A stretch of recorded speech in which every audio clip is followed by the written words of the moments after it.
بسم اللہ الرحمن الرحیم۔ اس ویڈیو میں ہم کپاس کے پودوں کی بڑھوتری کے بارے میں بات کریں گے۔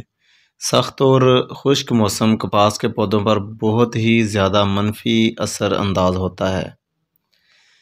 سخت اور جو اب موسم چل رہا ہے خشک، بہت زیادہ گرمی، اس کی وجہ سے کپاس کی بڑھوتری رک جاتی ہے۔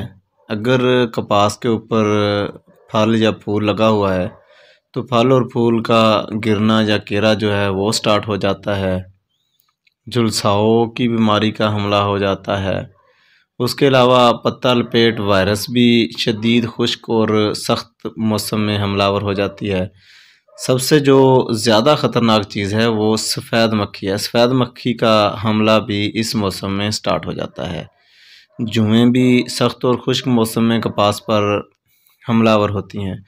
تو ان تمام چیزوں سے ہم اپنے کپاس کے پودوں کو کیسے محفوظ رکھ سکتے ہیں، پودے کی کیسے حفاظت کر سکتے ہیں، تو آئیے ہم آپ کو بتاتے ہیں کہ ہم نے کون سے اقدامات پر عمل کر کے اپنی کپاس کے پودوں کو خوشحال رکھنا ہے۔ موسم کے اثرات سے بچانے کے لیے پودوں میں پانی کی کمی بالکل نہیں آنی دینی چاہیے۔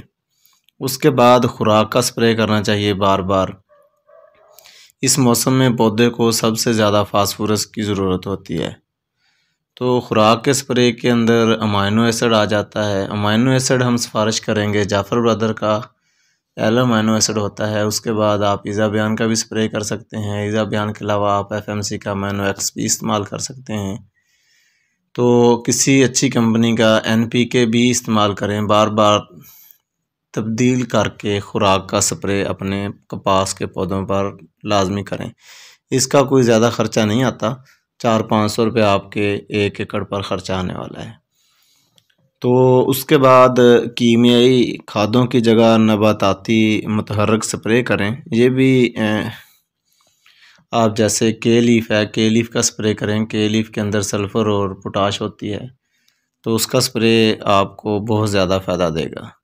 پودوں کو کیلشیم، میگنیشیم اور اجزاء صغیرہ کا سپرے بھی ان کے اوپر کریں۔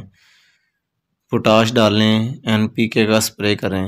تو گرمی کے موسم میں کپاس کو یوریا کھاد بالکل نہ دیں، یوریا کی جگہ کوشش کریں امونیم نائٹریٹ کا استعمال کریں۔ نائٹریٹ کے اندر جو نائٹروجن ہوتی ہے وہ اس گرمی کے موسم میں ضائع نہیں ہوتی، بلکہ 100% آپ کے پودے جو ہیں کپاس کے ان کو مل جاتی ہے۔ امید ہے آج کی ویڈیو کسان بھائیوں کے لیے بہت ہی مفید ثابت ہوئی ہوگی۔ خوش رہیں اور خوشیاں بانٹیں، مجھے اپنی دعاؤں میں یاد رکھیے گا۔